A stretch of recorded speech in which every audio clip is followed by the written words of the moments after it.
membersihkan hati daripada apa yang mengganggu perasaan kebanyakan makhluk. Jadi membersihkan hati dari yang mengotori batin.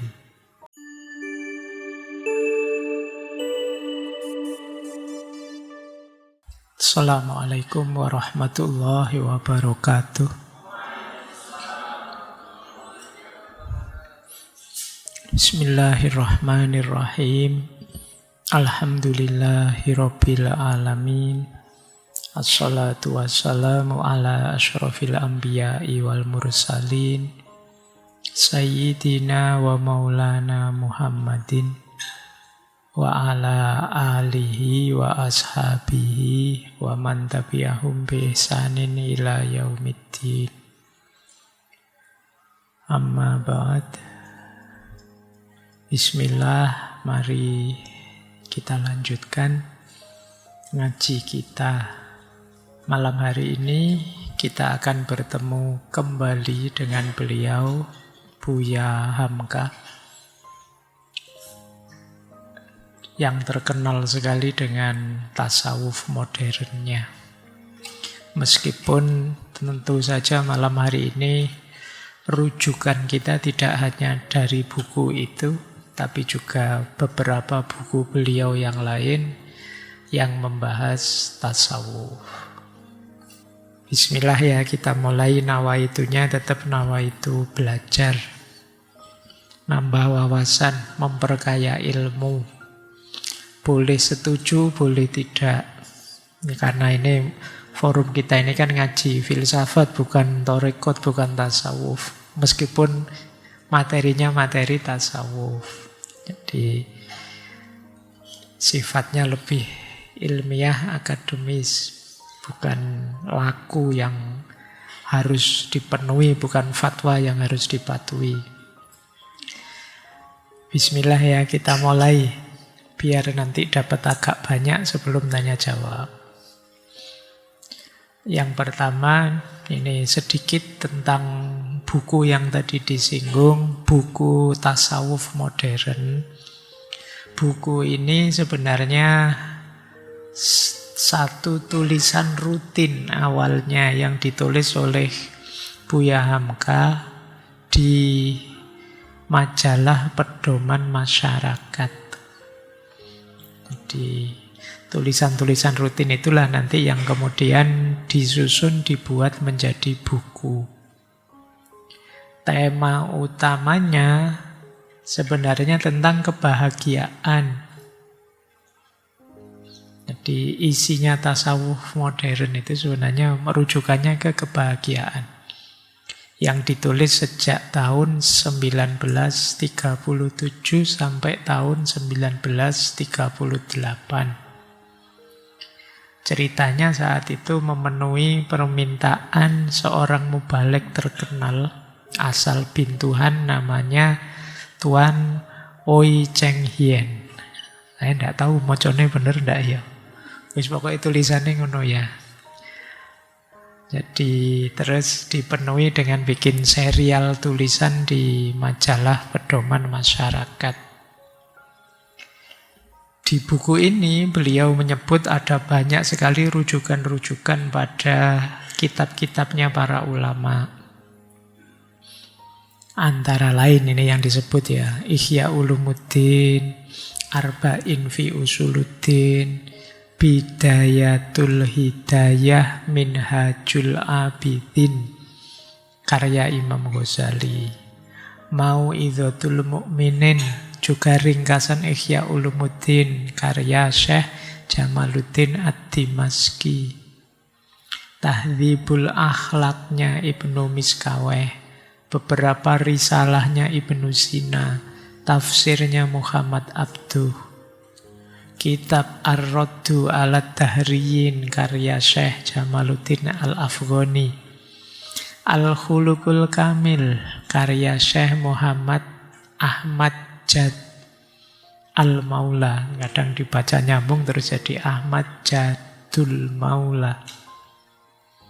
Kemudian kitab Hayatu Muhammad dan Fi Manzilil Wahyi karya Dr. Husain Haikal.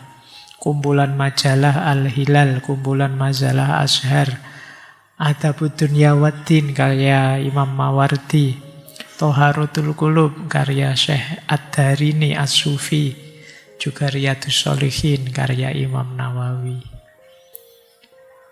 Ini saya sebutkan biar memicu teman-teman semua ya. Biar akrab, paling tidak tahu judulnya itu sudah alhamdulillah. Ternyata ada judul kitab seperti ini. Isinya tentu saja luar biasa. Biar teman-teman tidak hanya mengandalkan ChatGPT. Cobalah ya buka kitab-kitab ini. Ada banyak manfaat, ada banyak keutamaan yang bisa kita ambil. Baik, itu untuk pengantar ke buku tasawuf modern. Tentu saja di buku-buku yang lain juga Buya Hamka merujuk banyak kitab-kitab yang lain. Beliau memang gemar membaca dan rajin menulis. Termasuk aktif berceramah. Ini luar biasa ya. Gemar membaca, rajin nulis, aktif menebar ilmu lewat ceramah. Jadikan ini habit kalian. Insya Allah hidupmu adalah hidup yang penuh manfaat untuk sesama. Jangan hanya sekedar aktif ceramah tapi males baca. Ya yang diceramahkan apa nanti kalau kamu males baca mesti isinya ngawur, ngarang. Jangan hanya rajin membaca saja tapi tidak nulis, eman-eman. Yang kamu dapat hanya ngendon di kepala, pemahaman-pemahamanmu tidak keluar. Ya baca, ya nulis, ya ngomong. Di sini ilmu bisa menemukan kemanfaatannya, persis sama yang dilakukan oleh beliau. Baik, kita lanjutkan. Nah, apa sih tasawuf menurut beliau Buya Hamka? Kalau tadi dari tasawuf perkembangan dan pemurniannya tabel. Tadi kalau ini dari buku tasawuf dari abad ke abad. Itu saya warnai beda kalau di slide-nya biar memudahkan teman-teman memahami ya. Menurut beliau, tasawuf ialah membersihkan hati daripada apa yang mengganggu perasaan kebanyakan makhluk. Ini kalau pakai definisi lebih pasnya tazkiyatun nafas. Jadi membersihkan hati dari yang mengotori batin. Kemudian berjuang menanggalkan pengaruh budi yang asal atau insting kita, memadamkan sifat-sifat kelemahan kita sebagai manusia, menjauhi segala seruan hawa nafsu.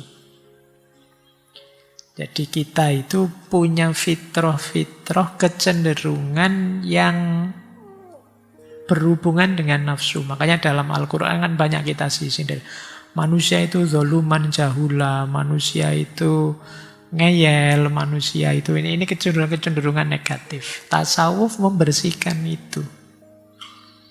Kalau sudah bersih, mendaki sifat-sifat suci kerohanian, bergantung pada ilmu-ilmu hakikat, memakai barang yang lebih penting dan lebih kekal. Maksudnya memakai barang yang lebih penting dan lebih kekal itu tidak tergoda oleh hal-hal yang fana dan sementara. Setelah bersih, diisi dengan hal-hal yang positif, kerohanian, yang hakiki, meninggalkan yang sementara. Menarik, beliau juga menyebut menaburkan nasihat pada sesama umat. Jadi sufi itu ya jangan egois, jangan berkualitas sendiri tapi juga menebarkan kualitas pada sesama. Memegang teguh janji dengan Allah dalam hakikat dan mengikuti Rasulullah dalam syariat. Ini sama seperti tokoh-tokoh sebelumnya ya. Ya hakikat, ya syariat. Inilah definisinya tasawuf. Nanti beliau merangkum definisi itu, ini dari buku Renungan Tasawuf. dengan kategori takholli, tahalli, dan tajalli. Jadi tasawuf itu sebenarnya proses transformasi diri di 3 rute ini. Beliau menarik pakai kalimatnya. Apa yang dikatakan tasawuf? Pertama takholli. Ini bahasa Arab. Beliau yang nulis ya, ini bahasa Arab itu dari beliau. Karena tahu audiennya mungkin seperti teman-teman ini tidak ngerti bahasa Arab. Ini bahasa Arab. Takholli. Kho ada titik di muka. Kho itu kan ada titik di atasnya. Kalau kho itu titiknya dihilangkan, bacaannya tahalli. Kalau titik sudah hilang, lama-lama titik itu tumbuh lagi, tapi di bawah. Yaitu tajalli. Jadi ini hubungannya dengan titik ya. Takholli itu kho, titiknya di atas. Nanti kita bersihkan itu, kalau sudah kita bersihkan, ya titiknya hilang, tahalli. Ketika titik itu hilang, itu kita sedang mengisi diri kita dengan hal-hal yang positif. Setelah itu lama-lama kalau kita isi terus dengan yang baik, yang positif akan tajalli. Apa arti takholli? Bebaskan dirimu, bersihkan dirimu dari sifat-sifat yang tercela. Nah, jadi takholli itu pembersihan. Kemudian tahalli. Tahalli itu menghapus titik. Hilangkan jadi hapus titik itu. Jadi tahalli itu, kata beliau ya, engkau berhias, engkau jadi bagus. Karena yang buruk sudah tidak ada lagi. Engkau berusaha siang malam mendidik dirimu untuk itu. Jadi setelah bersih, kita isi dengan amal baik. Kita isi dengan hal-hal yang positif. Kalau sudah diisi, lama-lama titik itu muncul lagi. Tapi di bawah, itulah tajalli. Tajalli berarti kita bisa merasakan hadirnya Allah dalam hati. Kelihatan Allah dalam hati, bukan di mata, tapi terasa di hati bahwa Dia ada. Itulah tajalli. Jadi takholli, tahalli, dan tajalli. Baik, kita lanjutkan biar nanti tuntas.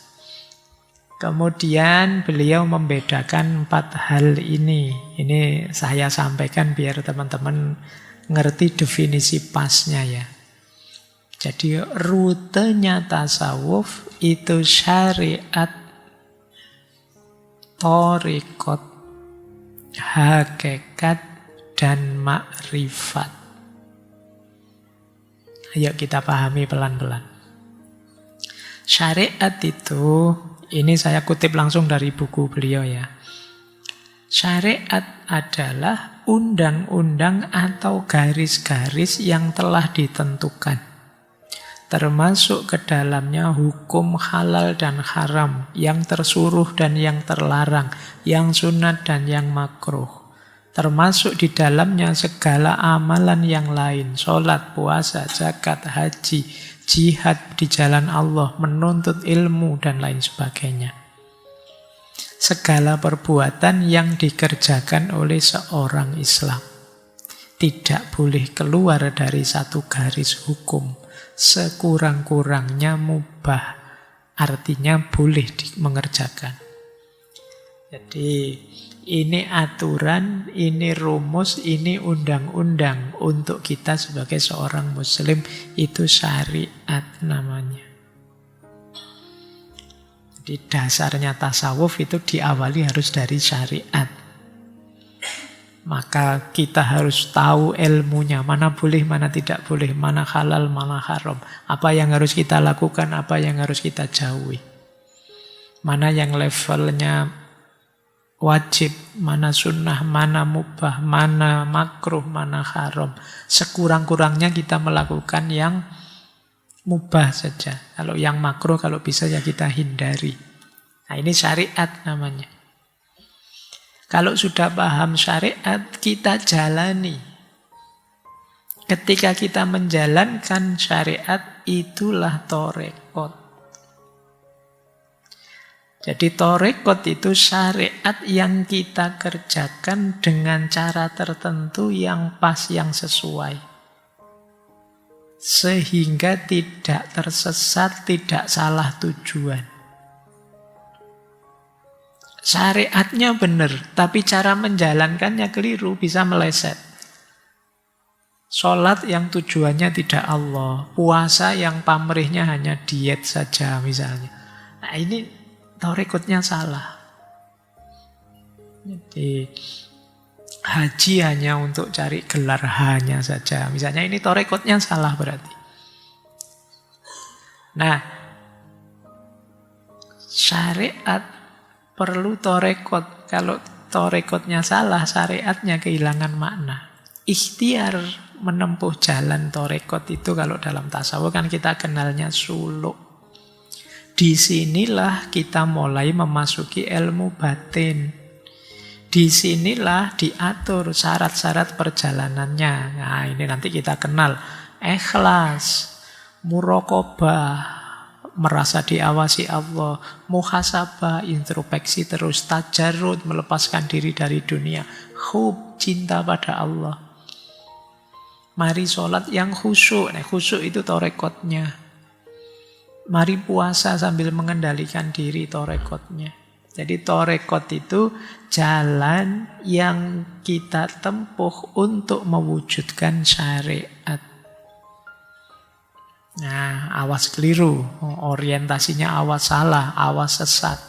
Jangan salah niat, salah tujuan, harus ikhlas dan lain sebagainya. Ini torekot. Makanya kalau kita masuk torekot itu dikasih petunjuk oleh mursyidnya, ini dilakukan, ini jangan dilakukan, caranya begini, niatnya begitu dan lain sebagainya. Itu torekot. Kalau torekotnya sudah benar, kita akan sampai pada hakikat. Hakikat itu kebenaran yang sejati, yang mutlak, akhir dari perjalanan torekot. Jadi apabila torekot telah dijalani dengan segenap kesungguhan, dengan setia memegangi segala syarat rukunnya, akhirnya tentu bertemulah hakikat. Cirinya apa bertemu hakikat itu? Ada unsur kasyaf. Kasyaf itu muncul kesadaran, terbuka rahasia yang menyelubungi di antara kita dengan Dia, dengan Allah. Cirinya kasyaf itu atau rasa tadi, hijab antara kita dengan Allah terlepas. Jadi kita merasa dekat dengan Allah, merasa Allah hadir dalam diri kita, merasa bahwa hidup ini sementara fana. Ini rasa yang muncul dalam diri kita, itulah kita sedang menemukan hakikat. Ya. Baik. Setelah muncul rasa hakikat, pada akhirnya kita akan mencapai namanya ma'rifat. Ma'rifat itu puncak pengalaman dari syariat, torekot, dan hakikat. Ini disebut ma'rifat. Jadi kumpulan pengetahuan tentang syariat, torekot, dan hakikat jadi satu, itulah ma'rifat. Jadi di situ tergabung ilmu, perasaan, pengalaman, amal, semuanya masuk. Kalimatnya Buya Hamka, ma'rifat itu kumpulan dari mantik, estetik, dan cinta. Jadi kalau kita sudah bisa merangkum syariat, berjalan dengan benar dalam torekot, dan merasakan hakikat, pada akhirnya rangkuman puncak dari semuanya, kita akan mencapai ma'rifat. Jadi kalau dibikin rute, perjalanan sufistik itu diawali dari menetapi syariat, kemudian menjalankan torekot, kemudian merasakan hakikat, dan pada akhirnya mencapai ma'rifat. Nanti kita jelaskan satu-satu. Ambil nafas dulu.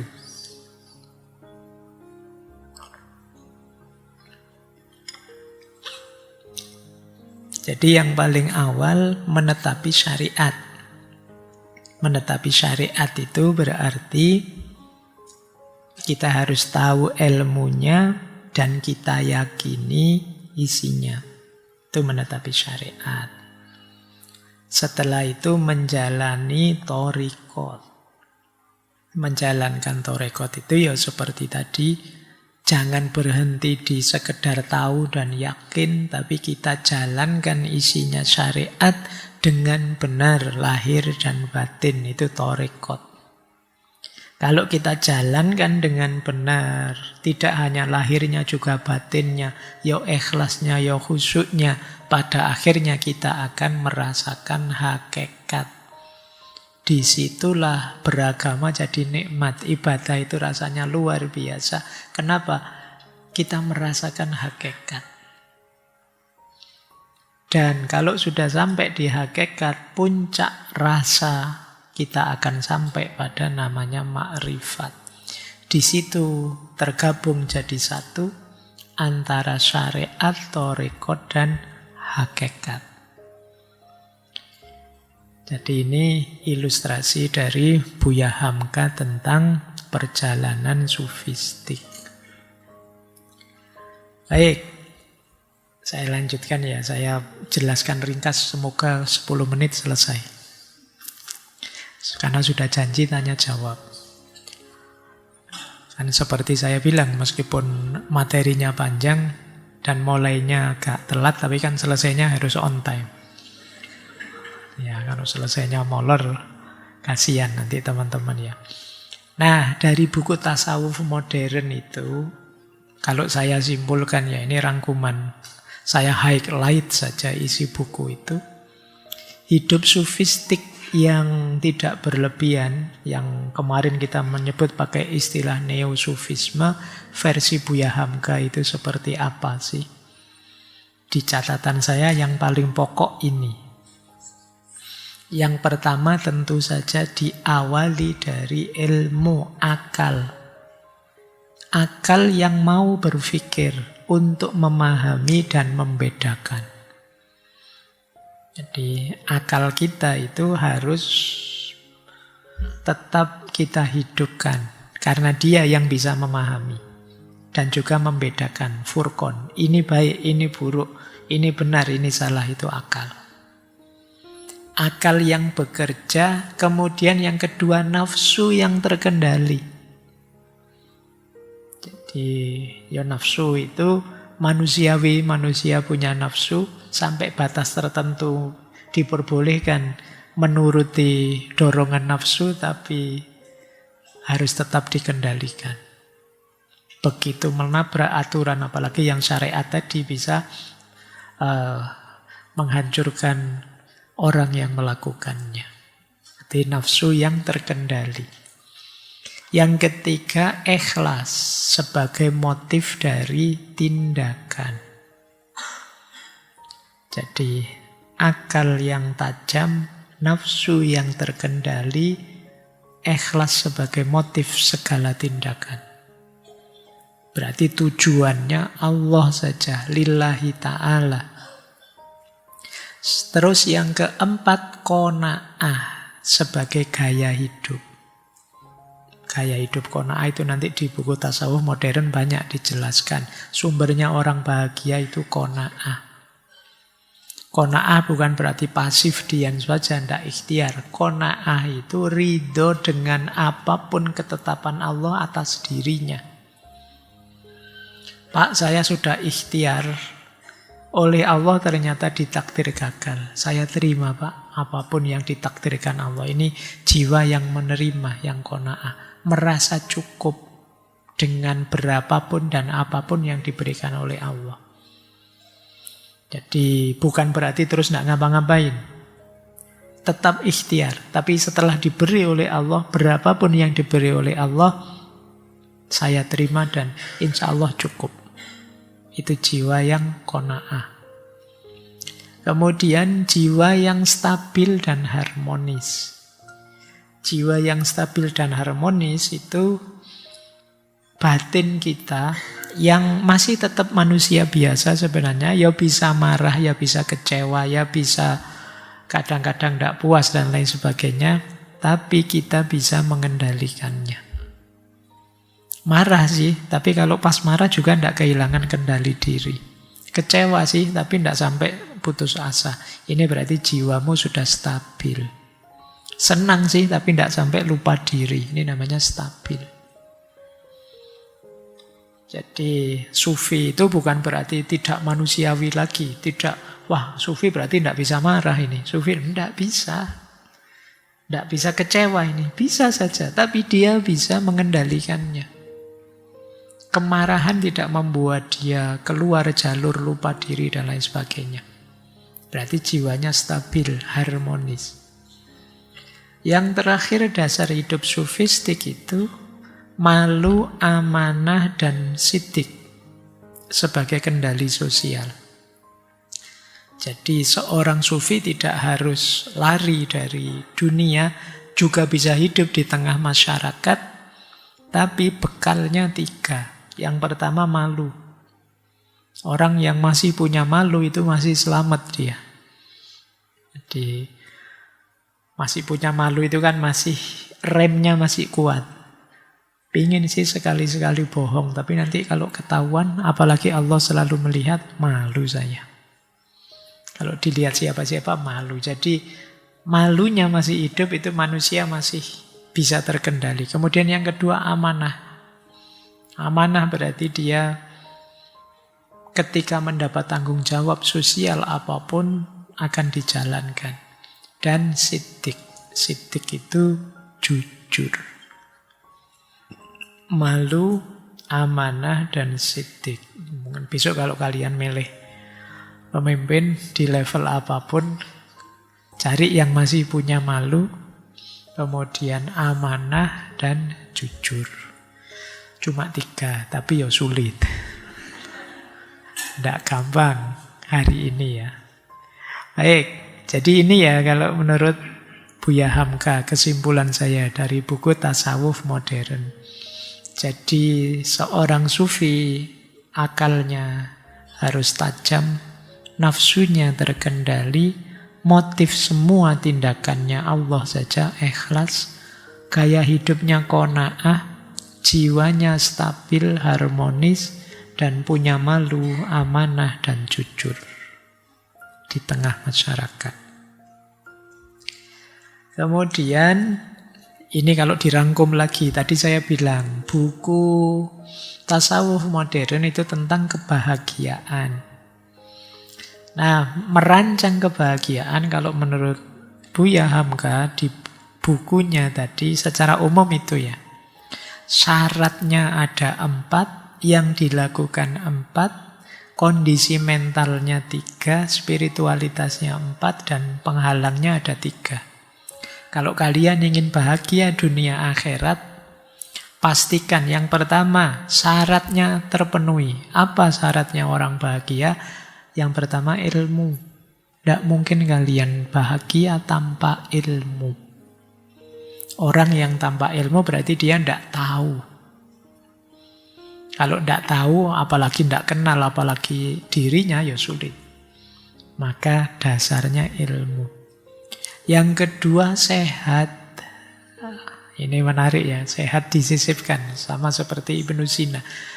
Ya kalau kamu tidak sehat, sepinter apapun, sespiritual apapun kalian, greges tetap.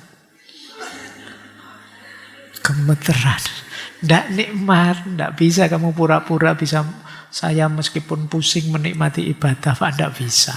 Tetap kalau pusing ya pusing saja, muyer-muyer tidak bisa.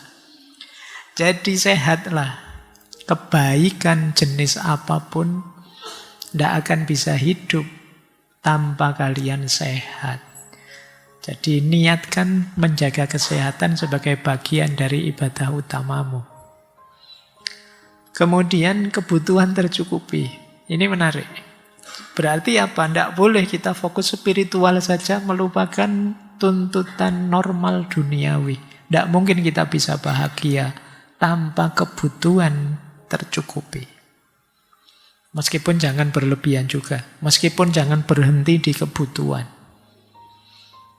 Jadi kita butuh uang ya, tapi uang bukan tujuan. Uang adalah bekal untuk banyak hal positif yang lain. Jangan berhenti di sana. Jadi kadang-kadang kita meleset seolah-olah uang adalah tujuan segalanya. Bahwa segalanya perlu uang mungkin iya, tapi tidak jadi tujuan dari segalanya uang itu. Maka kebutuhan tercukupi.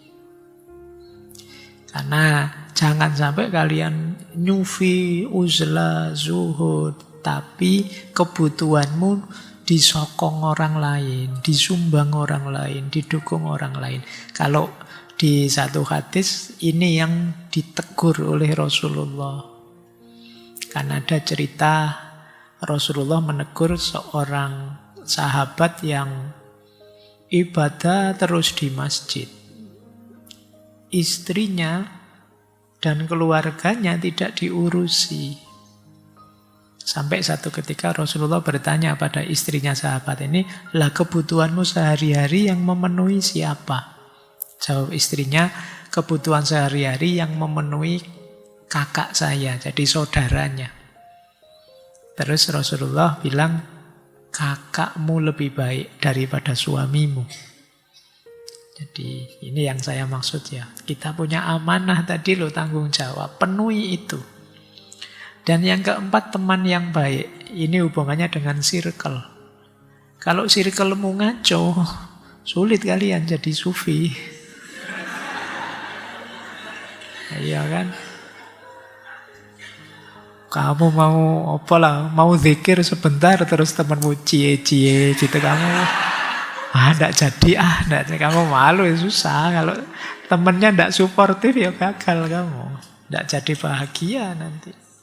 Jadi perhatikan, ilmu yang sesuai, sehat lahir batin, kebutuhan tercukupi, circle yang cocok, teman yang baik. Yang harus dilakukan apa?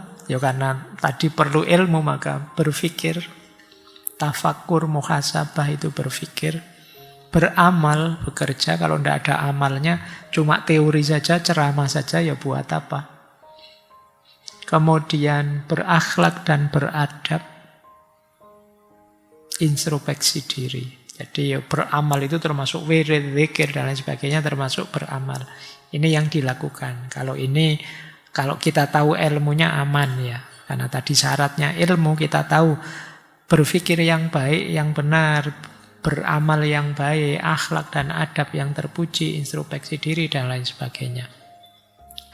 Mentalnya qanaah.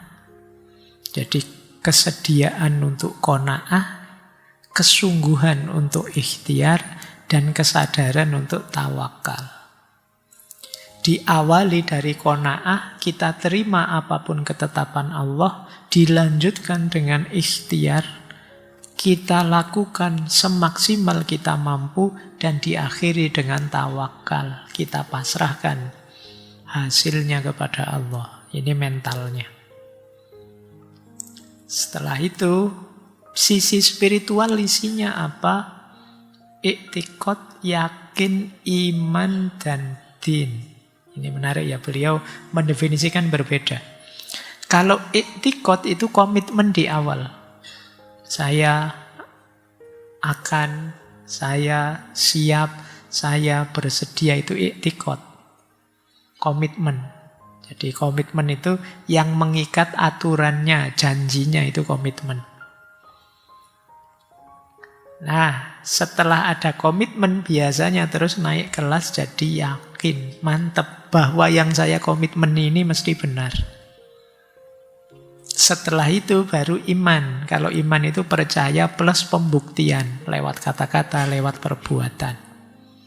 Jadi diawali komitmen, kemudian yakin, mantap, setelah itu dibuktikan lewat amal, lewat perbuatan baik kata-kata maupun tindakan fisik. Dan pada akhirnya istilah Buya Hamka din. Din itu penyerahan total. Kalau sudah dibuktikan, pasrahkan semua pada Allah. Ini spiritualnya. Penghalangnya 3. Yang sering menghalangi. Yang pertama, pikiran yang salah mindset. Mungkin pikiran yang serba suudzon, pikiran yang serba negatif, pikiran yang pesimis, putus asa, dan lain sebagainya. Jadi pikiran yang salah bisa menghalangi. Salah teori, salah konsep, salah guru, salah ilmu itu bisa menghalangi. Kemudian kebencian. Kebencian akan mengotori hati kita. Selama masih ada kebencian, tentu saja fokus kita tidak pada Allah, tapi pada yang kita benci saja. Bahkan fokus ke yang negatif. Ini disebut khusus oleh Buya Hamka, karena mungkin kebencian ini agak bahaya untuk hidup kita. Dan yang ketiga, pesimis. Pesimis itu nama lain dari su'udzon billah, prasangka buruk pada Allah. Tidak mungkin Pak saya berhasil. Saya mesti hancur sajalah sudah kita. Nah ini pesimis namanya. Gelap-gelap situasi Pak, tidak bisa sudah terang. Ini pesimis namanya. Kalau masih ada Allah, kenapa kita sepesimis itu? Pesimis tentu saja membuat segala ikhtiar kita setengah-setengah. Wong kita tidak yakin. Jadi coba nanti bisa dibaca lagi pelan-pelan ya. Untuk bahagia duniawi ukhrawi, syaratnya apa, yang dilakukan apa saja, mental yang harus disiapkan bagaimana, spiritual yang harus tegak bagaimana, dan jangan sampai ada penghalang-penghalangnya. Oke, ini terakhir masih ada quote. Kata beliau, zuhud adalah yang sudi miskin, sudi kaya, sudi tidak beruang sepeser pun, sudi menjadi milioner, tetapi harta itu tidak menjadi sebab buat dia melupakan Tuhan. Jadi zuhud tidak berarti lari dari dunia, tidak punya apa-apa, tidak. Orang zuhud itu miskin siap, kaya siap. Tidak punya uang siap, jadi milioner apalagi siap. Tetapi harta itu tidak jadi sebab dia melupakan Tuhan, tidak membuat dia lalai. Ini jiwa yang zuhud namanya. Maka kalian tidak perlu, Pak kalau saya zuhud berarti keluar dari dunia, dari keramaian. Tidak juga. Lebih pada penataan jiwamu agar pasrah pada Allah saja. Apapun yang ditetapkan oleh Allah pada kita, kita siap. Harta tidak membuat kita lupa. Miskin tidak masalah, kaya alhamdulillah. Jadi milioner alhamdulillah. Tidak punya uang sama sekali, pasrah saja pada Allah. Nah itu khasnya beliau ya. Jadi zuhud yang tidak lari dari dunia. Oke. Ada kalimat lagi ini, beliau mengingatkan kita. 3 kali kita menyeberangi kehidupan. Apabila yang ketiga kalinya telah terseberangi dengan selamat, bahagialah kita. Pertama hari kelahiran, itu hari suci. Kedua hari perkawinan, hari bakti. Ketiga hari kematian, hari yang sejati.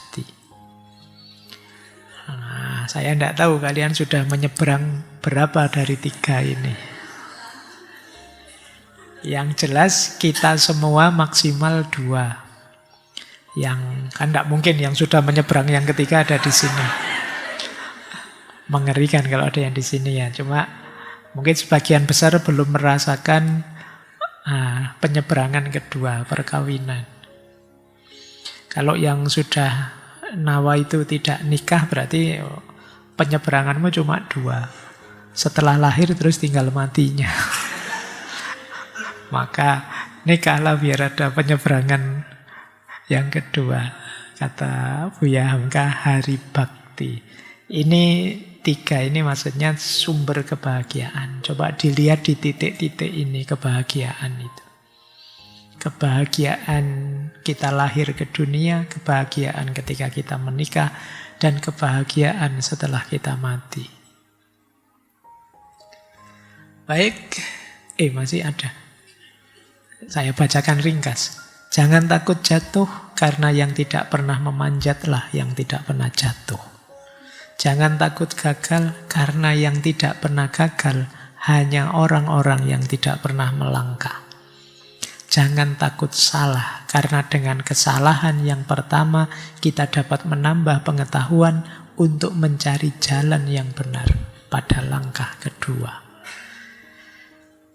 Baik, saya kira itu. Ini tidak perlu saya jelaskan, teman-teman sudah paham.